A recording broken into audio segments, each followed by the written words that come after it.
Salut à toutes et à tous, soyez les bienvenus dans ce podcast. Journal de bord d'un sportif amateur, c'est avant tout un podcast dans le but de partager avec vous une passion pour le sport qui est en moi depuis toujours, mais qui n'est pas uniquement fait pour les sportifs ou passionnés de sport. Mon envie, à travers ce podcast, c'est d'aborder différents sujets, tous aussi passionnants les uns que les autres, avec vous, et de vous emmener avec moi dans ma bulle. Alors, que vous pratiquiez, aimiez le sport ou non, je vous propose d'ouvrir une fois par mois ce journal de bord, et d'écrire ensemble un chapitre sur cette page blanche qui se présente à nous. Si vous êtes prêts, prenez donc votre café, votre thé, tisane, bière, verre d'eau, bref, ce qui vous fait plaisir. Moi, je viens de me faire un petit café parce que j'adore ça, et je suis maintenant prêt à ouvrir ce journal de bord et écrire le chapitre du jour.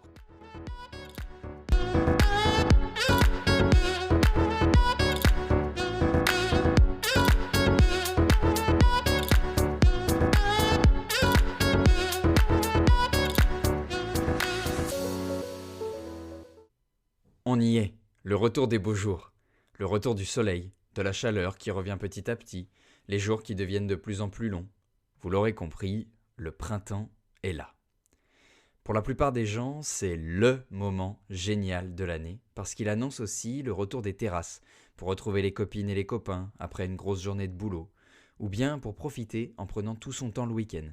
Bref, après plusieurs mois avec le froid et la grisaille, bien plus présente que notre cher soleil, c'est un peu entre guillemets le retour du bonheur et le partage de celui-ci. On ne va pas se mentir, pouvoir laisser dans son placard son gros blouson d'hiver bien lourd et embarrassant pour sa petite veste en jean dans laquelle on est plus à l'aise et grâce à laquelle on se sent plus léger, c'est quand même un kiff.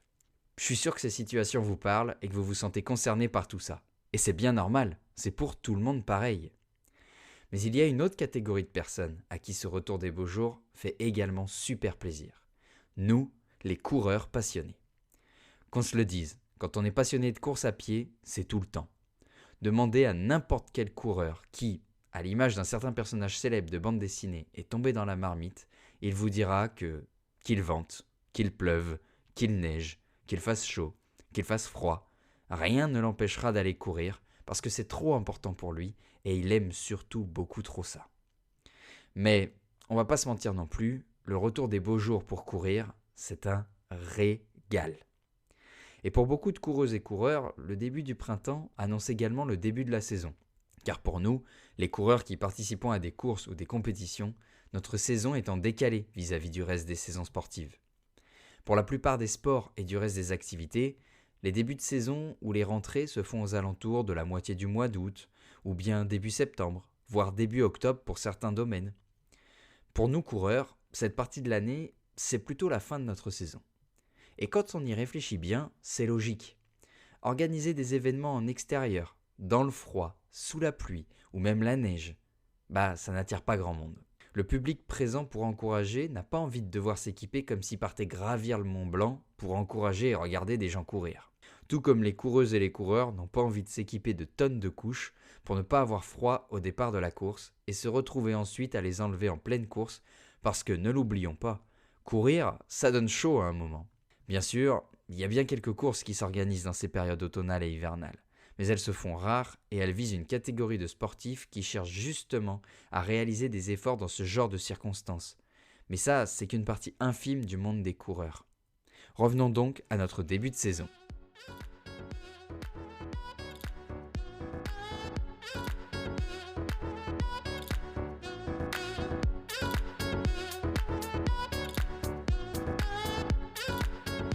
Comme je vous l'ai dit juste avant, le retour des beaux jours annonce le début de notre saison. Mais qu'est-ce que ça veut dire concrètement ? Pour nous, c'est le moment de nous fixer de nouveaux objectifs pour l'année.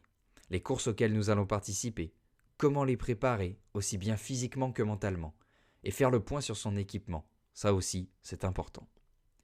Le début de saison, c'est à la fois génial, mais ça peut être aussi très piégeur. Imaginez, vous venez de passer 3-4 mois à avoir réduit la cadence de la pratique qui vous passionne, parce que la météo, votre corps, votre mental vous font lever le pied. Et puis, à la fin de ces quelques mois, paf, c'est la reprise.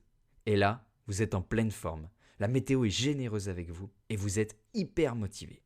Ajoutez à ça les organisateurs des courses qui annoncent chacun leur tour le retour de leur événement, accompagné de la date de celui-ci pour cette nouvelle année.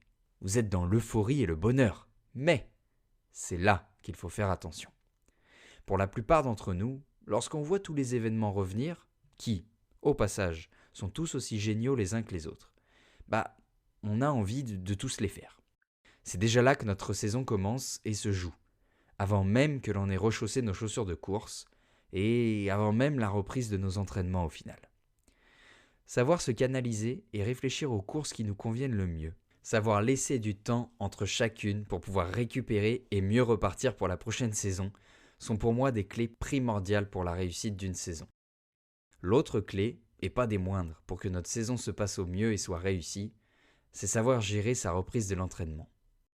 Après 3-4 mois, avec une fréquence d'entraînement diminuée et forcément moins intense, l'envie de reprendre les entraînements plus poussés, plus durs, plus intenses se fait sentir. Mais, comme pour le choix des courses, la reprise de l'entraînement de manière progressive est primordiale pour tout coureur. Notre corps n'est plus habitué à encaisser un volume d'entraînement important. Il faut le réhabituer à faire des efforts répétés plus souvent dans la semaine, que ce soit en termes d'intensité ou bien de volume. J'aime définir notre corps comme une machine. Je trouve que l'image correspond parfaitement. C'est un outil que l'on doit entretenir si l'on veut qu'il continue de travailler au maximum de ses capacités. Mais il faut aussi savoir parfois le faire souffler pour éviter la surchauffe. On en parlera justement dans un prochain épisode. Revenons à notre reprise. Si l'on garde l'image de notre corps qui est une machine, imaginez que vous ressortez de votre grenier une vieille console de jeu ou une machine à écrire qui date de plusieurs années en arrière. Vous n'allez pas installer le dernier jeu sorti, ni même écrire un roman de 900 pages à peine avoir retrouvé ces machines. Il vous faut d'abord installer des mises à jour, ou remettre un petit coup d'huile pour que le mécanisme puisse repartir sans vous lâcher au bout de quelques minutes d'utilisation. Et bien pour la course à pied, c'est la même chose. Que vous prépariez un 5 ou un 10 km, un semi-marathon, un marathon, un trail, un triathlon ou un Ironman.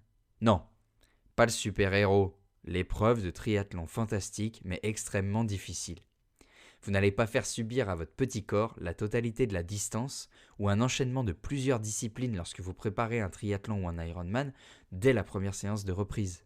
Il vous faut d'abord envoyer des signaux à votre machine, lui faire comprendre petit à petit qu'allez-vous, vous allez à nouveau travailler ensemble, que petit à petit, ça va être de plus en plus intense, parfois difficile, mais que vous allez y arriver en prenant les étapes les unes après les autres.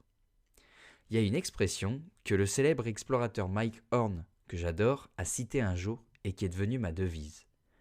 Un pas après l'autre. C'est tout à fait ça. Si l'on grille les étapes, on s'expose et on expose notre corps à une prise de risque plus importante que si l'on est patient et que l'on fait les choses dans l'ordre. Surtout qu'il ne faut pas oublier une chose essentielle. La course à pied, c'est un sport que tout le monde peut faire, parce que c'est un effort naturel. On sait tous courir. Mais c'est un sport qui sollicite énormément notre corps et principalement nos articulations. La préparation à une saison de course rejoint l'idée de la machine à écrire qui nécessite de l'huile pour ne pas abîmer le mécanisme. Nos articulations ont besoin d'être chouchoutées pour fonctionner correctement. Mais bon, nous éloignons pas trop du sujet de cet épisode, c'est le début de la saison. La préparation, c'est le sujet de l'épisode du mois prochain.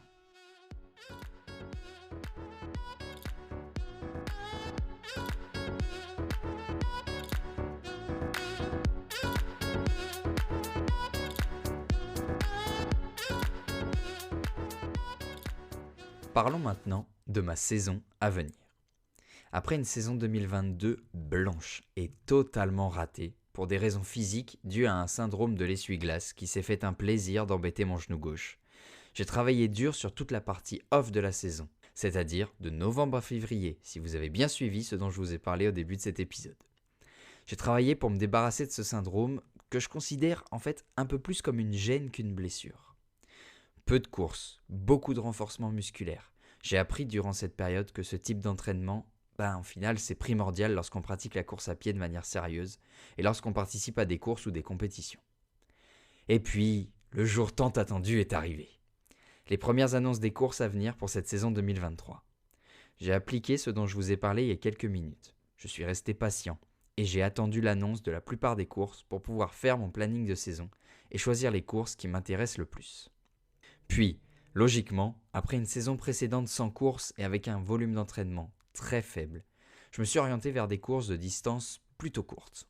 Mais attention, j'en profite pour le dire, ce que j'appelle distance courte pour moi peuvent paraître être des distances longues ou au contraire très courtes pour d'autres personnes. Chacun a sa vision sur ce sujet. J'ai donc décidé de participer à 3 courses pour cette année. Ces 3 courses feront la même distance, 10 km. J'ai décidé de reprendre sur des courses tranquilles pour la reprise d'une saison complète. N'oublions pas une chose importante, un pas après l'autre. Pour ne pas faire surchauffer la machine, j'ai également choisi des courses qui ont entre elles un espace assez large en termes de calendrier pour me permettre de couper quelques jours, voire même quelques semaines entre chaque préparation. La première course, elle aura lieu le 25 juin. Ça peut paraître encore un peu loin pour certains, mais pour moi, ça approche à grands pas. J'en suis d'ailleurs, au moment où je vous enregistre ce podcast, à ma 5e semaine de préparation, et tout se passe bien. C'est un pur plaisir. La seconde course aura lieu en octobre 2023. Bon, à l'heure actuelle, la date précise n'a pas encore été annoncée, et pour tout vous dire, je l'attends avec impatience. Et pour la dernière course de la saison, oui, déjà, ça passe vite en quelques minutes, hein. Non, plus sérieusement, la dernière course de la saison aura lieu le 19 novembre 2023. Et là, vous devez vous dire, mais l'avant-dernière course, en octobre, la date précise n'est pas encore annoncée, alors qu'en novembre aussi ? Bah ouais, tout ça, ça dépend de l'organisateur de l'événement. Vous l'avez sûrement remarqué, l'avant-dernière et la dernière course, elles sont bien plus proches que la première et la deuxième. C'est normal, on s'approchera de la fin de la saison et j'aurai déjà enchaîné 2 préparations pour les 2 premières courses, donc mon organisme sera prêt et derrière il y aura toute la partie off de la saison pour souffler et récupérer. J'ai très hâte d'être sur la ligne de départ de ces 3 courses. Bon, vous voyez, l'impatience dont je vous parlais, elle est déjà bien présente. Pour mes entraînements, j'ai décidé de fonctionner différemment de mes saisons précédentes. Cette année, je veux mettre toutes les chances de mon côté pour éviter tout pépin physique ou mauvaise préparation. Comme je vous l'ai raconté précédemment, la saison dernière a été ratée de mon côté et j'en ai profité pour beaucoup réfléchir sur ma manière de m'entraîner et de me préparer. J'avais le temps pour ça. Savoir se remettre en question et réfléchir à comment toujours s'améliorer. Voilà une autre clé primordiale d'un début de saison. Mais bon, nous éparpillons pas. En revenant sur mes précédentes préparations, je me suis rendu compte que je n'avais pas fait les choses dans le bon sens. Bah oui, je suis honnête et transparent avec vous, personne ne sait tout. Et heureusement d'ailleurs, parce que si dit donc, on s'ennuierait. Et pour ma part, je pense que le début de saison et donc de prépa pour l'année 2022, j'ai bien surchargé et j'ai même beaucoup trop surchargé rapidement mon petit corps. Vous savez, ce dont je vous parlais au début, savoir faire attention et se méfier de ne pas en faire trop vite. J'étais en plein dedans. Évidemment, j'ai pas échappé à la règle et ma machine a dit stop. Je ne vais pas trop entrer dans les détails, ce sera le sujet de l'épisode du mois prochain.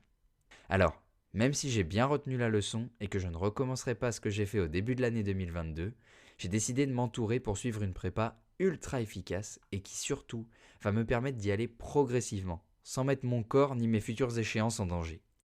Je vais suivre une préparation accompagnée d'un coach pour chaque course. Parce que même si j'ai appris de mes erreurs, savoir demander de l'aide, se faire accompagner et apprendre auprès d'une ou plusieurs personnes bien plus expérimentées que moi, c'est toujours extrêmement bénéfique et ça nous permet de constamment évoluer. C'est bien connu, c'est comme ça que notre espèce a évolué au fur et à mesure des millénaires, en s'aidant, en observant ou en s'inspirant des autres. Une célèbre phrase dit « Seul, on va plus vite, mais ensemble, on va plus loin ». C'est tellement vrai. J'ai toujours appliqué cette phrase dans ma vie, que ce soit ma vie perso, ma vie sportive ou même ma vie professionnelle. Et pour le côté sportif, cette saison blanche en 2022, elle me l'a encore bien prouvé. Je vous en dirai plus sur la préparation, comment ça se passe et sur tout ce qui l'entoure dans le prochain épisode. Tout ce que je peux vous dire, c'est que pour l'instant, mes entraînements se passent extrêmement bien. Je suis à fond et je prends un maximum de plaisir. Que c'est bon d'être de retour pour une nouvelle saison. Il me tarde d'être sur les lignes de départ, le dossard accroché sur le maillot de course, au milieu de toutes ces personnes avec qui nous partageons la même passion, le sport, et plus précisément la course à pied.